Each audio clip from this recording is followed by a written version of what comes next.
Assalamualaikum warahmatullahi wabarakatuh. Berjumpa kembali di video pembelajaran kali ini em, apa di pertemuan kewirausahaan ya, di pertemuan ke-6.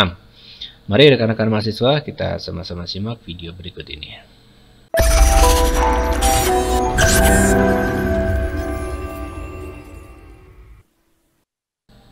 Kalau sebelumnya kita sudah membahas mengenai leaders ya ataupun followers, sekarang kita masuk ke leader versus manager. Pemimpin atau leaders adalah seorang pemimpin yang mempunyai sifat-sifat kepemimpinan, personality atau authority, berwibawa ya. Pemimpin atau leader dapat memimpin organisasi formal maupun informal dan menjadi panutan bagi bawahannya atau pengikutnya. Nah, biasanya tipe kepemimpinannya itu adalah partisipatif leader, dan falsafah kepemimpinannya adalah pimpinan untuk bawahan. Sedangkan manajer itu juga merupakan seorang pemimpin yang dalam praktek kepemimpinannya hanya berdasarkan kekuasaan atau authority formalnya saja. Nah, bawahan atau karyawan atau staf menuruti perintah-perintahnya karena takut dikenakan hukuman oleh manajer tersebut.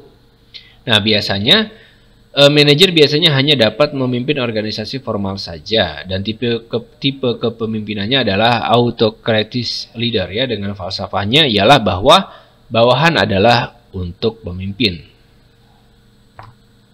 Nah, ini perbedaan secara spesifik antara leaders dan versus manager ya. Manager dia mengelola ya, dia mengelola bawahannya ya, staf-stafnya dia gitu ya.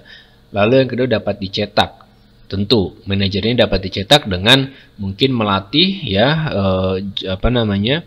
junior-juniornya untuk nanti arahkan, dididik untuk menjadi seorang manajer. Yang ketiga memelihara. Yang keempat memfokuskan pada sistem dan struktur. Tentu manajer fokus terhadap sistem yang ada ya maupun struktur yang sudah dibuat. Yang kelima mengandalkan kontrol ya, yang keenam berorientasi jangka pendek. Yang ketujuh bertanya nih bagaimana dan kapan. Ini ya. Yang kedelapan berorientasi pada hasil. Yang kesembilan meniru. Yang kesepuluh seperti tentara yang siap selalu diperintah. Dan yang 11 melakukan dengan benar. Ini adalah ciri daripada manajer ya. Lalu leaders, yang satu itu berinovasi. Dia berinovasi terhadap hal-hal yang mungkin bagi dia sudah menemukan update atau menemukan ide-ide konsep baru. Yang kedua tidak dapat dicetak. Yang ketiga mengembangkan ya, mengembangkan dari apa yang sudah ada ya. Yang keempat memfokuskan pada orang-orang atau bawahan.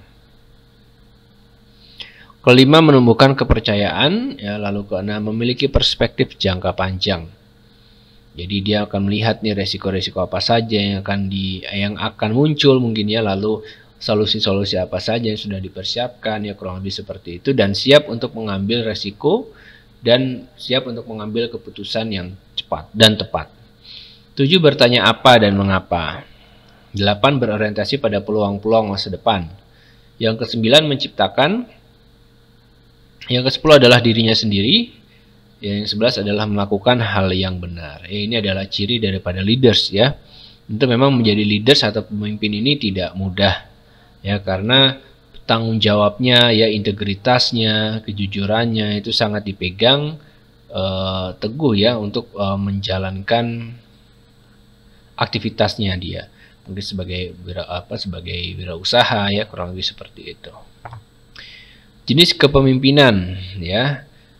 Pemimpin transaksional adalah pemimpin yang membimbing atau memotivasi pengikutnya menuju sasaran yang ditetapkan dengan memperjelas peran atau persyaratan tugas. Lalu pemimpin transformasional adalah dibangun di atas kepemimpinan transaksional. Ia menghasilkan usaha dan kinerja karyawan jauh lebih melampaui apa yang dihasilkan oleh pendekatan transaksional. Nah, kepemimpinan transformasional memimpin lebih dari sekedar karisma. Ia menanamkan kemampuan bertanya pada pengikutnya, termasuk mempertanyakan hal-hal yang sudah mapan dan rutin untuk diperbaharui.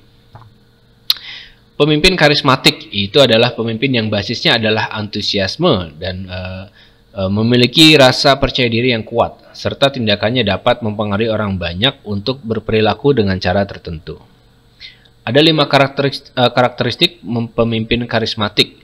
Yang satu, mempunyai visi. Ya. Yang kedua, mampu menyampaikan visi tersebut dengan jelas dan mudah dipahami. Yang ketiga, berani mengambil resiko untuk mencapai visi tersebut. Yang keempat, sensitif terhadap kendala lingkungan dan kebutuhan pengikutnya.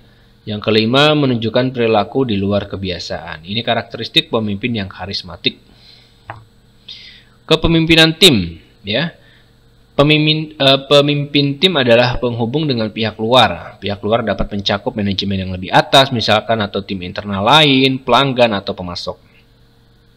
Nah, pemimpin tim ini adalah penyelesai masalah. Apabila tim itu menghadapi masalah dan membutuhkan bantuan, pemimpin tim selalu bersedia dan siap membantu memecahkan masalah tersebut.